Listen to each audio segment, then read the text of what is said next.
Hey everybody, what is going on? This is Anthony with the VR Game Rankings YouTube channel, and you know what? It's been a while. Where the hell have I been? You've probably been wondering. Well, I gotta tell you, the news over the last, I don't know how many days, has been rather lame. I've been watching the news, I've been taking a look at the news, and if there was anything pretty major, I definitely would have popped on and had a show real quick, but there just wasn't much going on. It was kind of dead for a little while there. So I took a little bit of a break, but I'm back. It is Monday, it is May 14th, and now we actually do have a pretty good catalog of stories to go through today. And let's go ahead and get into story number one. And story number one is one of my favorites. We're talking about Compound. Do you guys remember that game Compound? Of course, this is the retro roguelike shooter that has these old school graphics, and it just has a really good flow to it. A lot of people have really liked the demo for Compound that has seemed to be available for a very long time, but we've wondered, when is the actual full game gonna hit? Well, we do have some good news. Bevan McKechnie, who is the developer of Compound, he has announced in the comments section of a rock, paper, shotgun thread about his new game Compound that basically he hopes to enter early access sometime next week, assuming everything goes well. And this was last week. So what we're talking about here is we could possibly get our hands on Compound maybe this Thursday, maybe this Friday. Not sure exactly when it might arrive, but it is imminent. And I gotta tell you, we are very excited about this game. Now, there are a few questions that you have to ask in regards to Compound. Of course, the number one question we always have anytime there's a game that has an amazing demo and everybody has played the demo so much and everybody knows every little square inch of that demo, and we've really enjoyed the demo. We've seen this happen with games like Budget Cuts and games like Racket NX. We know the demos inside and out, and then the question becomes, well, you know, do I really want to buy the full game? Is there really going to be that much more than the demo? And that's always one of the questions that we have to ask when it comes to situations like this. Now, one of the good things here is Bevan McKechnie, not too long ago, he did show off that there are some new levels, there are some new backgrounds, there's new weapons, there's a couple of new enemy types. We just don't know exactly how much content is going to be in here, but there should be some additional content, probably enough worth picking it up. Of course, the other question you get to at that point then is, well, what about pricing? Is this going to cost $9.99? Is it going to be $14.99? Is this going to be $19.99? Could it even be more than that? We're not really sure. This is an individual developer, one single dude, as far as we know, that is basically making this game. I'm not sure if he's doing the music or possibly outsourcing the music, but it's basically one guy. I really feel like the price for this game is probably going to be $14.99. I mean, if I had to bet a lot of money on what the price would be, I'd probably say $14.99, maybe $19.99, maybe $12.99, somewhere in that kind of range, I think is probably what we're looking at here. And I think he's going to enjoy some tremendous success as long as the price is kind of kept in check a little bit there. And even if there isn't a tremendous amount of additional content over what we already have in the demo, there's so many people that have just been such huge fans of this demo and this style of game that I think a lot of people are willing to pay 10 to 15 bucks just to reward Bevan for the demo. Really, it's a lot of people have been so appreciative of this demo that it almost doesn't even matter. Anything else that is thrown on top is gravy. And so, but of course you do have new players out there. They've never played this demo. They want a legit game for their money. So we'll have to see how all of that shakes out. Hopefully it does really make it out later this week or maybe early next week if there is a little bit of a delay there. Or at least sometime in this month of May or very early June. Regardless, we are very excited about Compound. Now, speaking of sales and games that are hitting and how games are selling and all those kinds of things, What about Beat Saber? Beat Saber is a game that has really been in the news quite a bit over the last several weeks. It has enjoyed a very successful launch. We didn't know exactly how successful it was, but now we're finding out that they have sold 50,000 copies of Beat Saber. 50,000 copies, that is pretty damn good. Now, I'm not sure if these numbers are just Steam or if these numbers also include the Oculus Store as well, or some kind of combination between the two of them. But regardless, that is some pretty good sales in a single week. In fact, there are a lot of developers that would probably cut off their left arm to get sales like this. So the team at Hyperbolic Magnetism, they have to be very thankful for what is going on here. Now, of course, if you were to multiply $20 by 50,000, that is 1 million. So obviously Hyperbolic Magnetism, these guys are millionaires, right? Not exactly, because obviously Steam does take a 30% cut. I'm guessing that the Oculus / Facebook, I'm guessing they take a 30% cut as well. That would leave 700,000 left over. And then of course, Hyperbolic Magnetism, it's not like they've worked on Beat Saber for a couple of days. They've been working on this thing for months and years. And so all of that investment, all of that has to be factored in as well. But I'm sure the developers there at Hyperbolic Magnetism, I'm sure they are very pleased with their success so far. And one thing you have to remember, the game isn't even available on PlayStation VR yet. Just imagine, I would have to guess when it hits PlayStation VR, they'll probably sell another 50,000 copies with very little effort, because this game has that kind of buzz and that kind of momentum. So hopefully they will be able to bang out a PlayStation VR version in the not too distant future. Okay, so let's go ahead and get into our third story.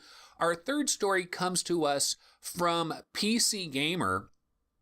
Now, I didn't read too deeply into this story. I basically just saw the headline, but what's going on here is PC Gamer has named the Oculus Rift as the best VR headset of 2018. I don't know if it's like 2018 so far, because we're kind of only halfway into 2018, or maybe that was just part of the title or whatever. But bottom line, they've gone out on a limb here and said that the Oculus Rift is their number one recommendation. And I don't think it's very shocking that the Oculus Rift would be their number one recommendation, because where else are you going to go?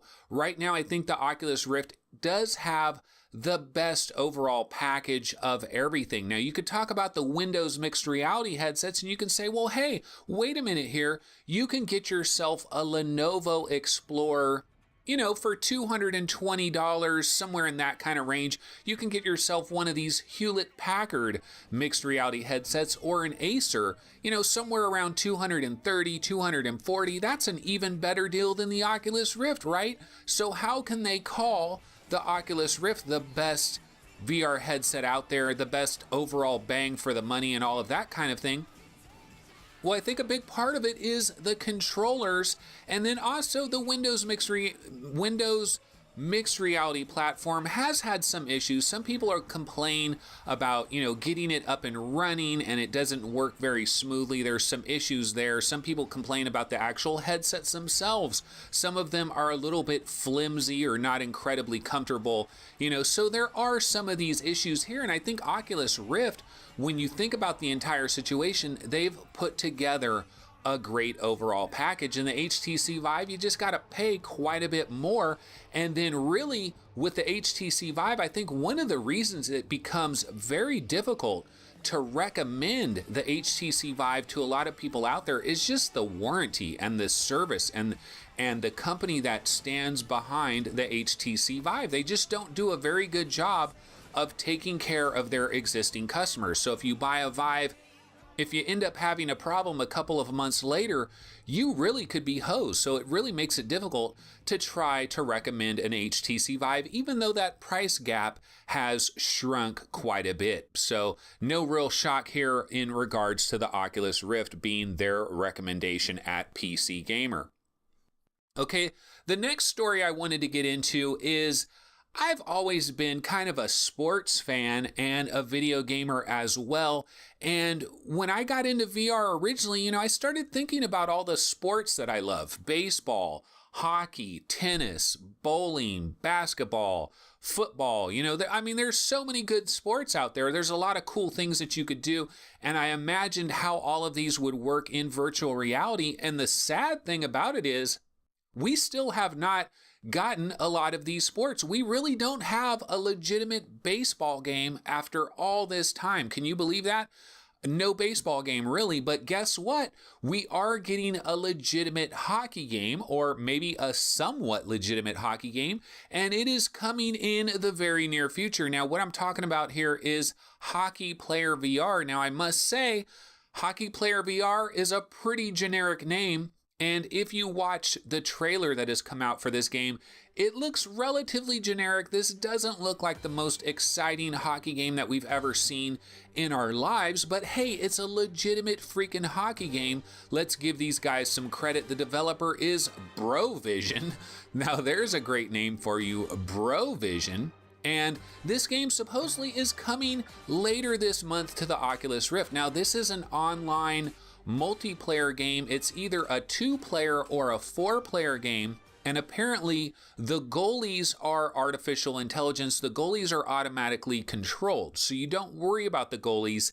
This is actually kind of similar to Virtual Reality Football Club that we got not too long ago as well, where it's kind of 2 versus 2, 3 versus 3, and the goalies are automatic. Now, of course, one of the big problems with Virtual Reality Football Club is that what happens if you get into the game and there just isn't anybody in the multiplayer lobby and you're kind of by yourself? Can you play against bots? What is the deal here? And as far as we know with this hockey game, I don't know that there's any kind of artificial intelligence where you could just play by yourself. So that is a concern, because especially when we're in this VR market, you just don't know. If enough people buy the game and really get hyped in it, you might have an online user base. But if it doesn't happen, or if it kind of fades away real quick, you're kind of left holding the bag, and it's like you want to play a game of hockey, but no one's around to play it. So we'll have to see what happens here. But the one thing I can say is 2MD football, 2MD VR football, that looked pretty generic, and we didn't think that was very good, and it turned out to be a really good game, and a lot of people absolutely love 2MD VR football, and this could be a very similar situation for Hockey Player VR. So we are looking forward to that later this month on the Oculus Rift, but it is also supposed to be coming to all kinds of different platforms, including some of the like Oculus Go and Gear VR and some of the Daydream and all kinds of different platforms. So Brovision is getting very aggressive in terms of their support for all these different platforms. Now, speaking of games that are coming in the very near future, I gotta mention Red Matter. Now, this game is coming to us from Vertical Robot, and this is an Oculus exclusive, and it's only 11 days away. I saw the trailer for this game, and I gotta say, it looks really good. I mean, the graphics look absolutely fantastic. This looks like a really cool adventure. The game is called Red Matter. I'm assuming you're kind of like on Mars. It looks very Mars-like, and it's kind of this outer space thing, but you landed on a planet, and you gotta kind of solve mysteries and get through the game. Now, you can pre-order this game right now for $29.99, or you can just go ahead and grab it on launch day for $35. Pay yourself an extra $5. So you have the option to pre-order or just wait. Either way, kind of expensive, so we are hoping for like a pretty decent in-depth game with this game. It is an Oculus exclusive. It does look to be a pretty big game. Kind of came out of nowhere. We've heard about this a long time ago, but didn't see anything about it for a long time. And then bam, we get this really cool looking trailer, and we find out that it's coming on the 24th. I mean, it is just around the corner. So one of the good things in the VR gaming industry right now is we do seem to continue to get games popping up repeatedly. I mean, obviously, budget cuts got delayed until May 31st, but it's really not that big of a deal because games continue to pop up on a relatively regular basis, and now we're looking forward to a Red Matter. Of course, this is an Oculus Rift exclusive. When will it hit Steam VR? Will it eventually come to PlayStation VR? we'll have to wait and see as far as that goes. Okay, I want to get into another quick little story, and this is something that goes back to last week. And we're talking about JDI. Now, JDI is Japan Display something. I forget what the I stands for, but basically what it is, it's a conglomerate between Sony, Toshiba, and Hitachi. It's kind of like they combine their resources and they're working on new technologies. And one of the things that they've been working on is screens that could be used in VR headsets. And they've come up with this new screen. It supposedly has 1001 PPI. It is a 3.5-inch LCD screen that supposedly works absolutely great for VR. And what I wanted to bring up here is this the screen? Are these the screens that are going to be in the next PlayStation VR 2? Well, PlayStation VR 2. Are they going to be in PlayStation VR 2? And when are we going to get PlayStation VR 2? And I talked about this for a little bit on the VR Roundtable podcast, the most recent episode, which is also available today. And one of the things I said on there is that I originally guesstimated that PSVR 2 would be coming November 2019. Now I kind of think that's a little aggressive, but you know what? I started thinking about it more. And if this JDI, if they're already talking about this 1001 PPI, that they already have it now, maybe, I don't know, maybe November 2019 could really happen. Maybe we could see a PlayStation VR 2 as early as November 2019. I'm looking forward to it. I hope they have a completely new tracking idea.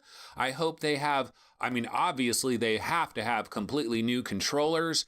And, you know, there's a lot of possibilities here. I think Sony did a really good job with the original PSVR in terms of what they were dealing with and how they were kind of hamstrung, and they wanted to make it affordable, and they wanted to try to put it together for the best possible scenario for their existing customers. I think they did a damn good job, but I'm really looking forward to their next crack at it.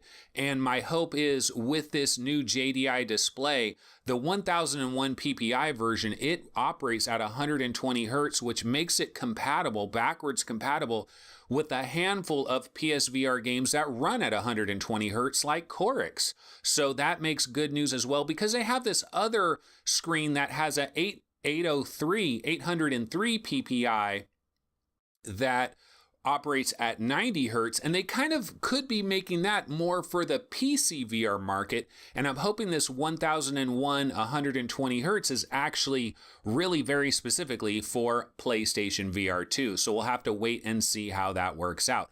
All right, folks, that's pretty much what I have for you on this program for today, and hopefully I'll be back in a couple of days with some more exciting news and a lot of more stuff to talk about. But that will go ahead and do it for this episode.